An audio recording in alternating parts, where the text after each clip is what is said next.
Mezopotamya Kültür Merkezi, Mezopotamya'nın, Anadolu'nun, bu coğrafyadaki bütün toplulukların seslerini ve renklerini sanatın her alanında canlandırmak, yaşatmak ve büyütmek için kurulmuş ve büyük emeklerle çalışmalar yürütmüş bir kuruluştur.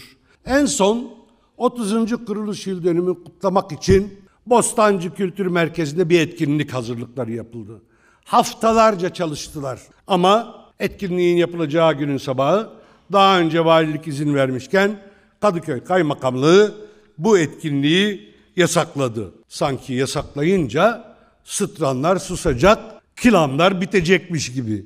Hiçbir yasak türkülerin, kılamların, sıtranların sesini kısamaz. Mezopotamya Kültür Merkezi'nden dostlarımız aramızda.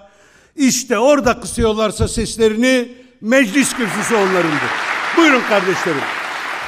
Rêvîtiya me ya hunerê ya hunera azad ya hunermendiya serbixwe bi tu şert û mercî de bi tu qedexeyan bi tu awayên din kes nikarê rêl me bigirê, kes nikarê rêvîtiya me qedexe bike û biseknêne. Em ê rêvîtiya xwe ya hunerî, rêvîtiya xwe ya hunera azad berdewam bikin. Li berînim me zayinim, dîrokê di xwe de dihewînim, ez ê zêk bi zêk azadiyê jin nû ve bê welê dînim.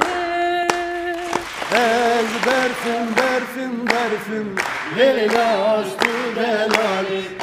Ez berfaş kireşim, Lelinaz, Lelinaz, çiya çiya dümeşim, Lelinaz tu delal.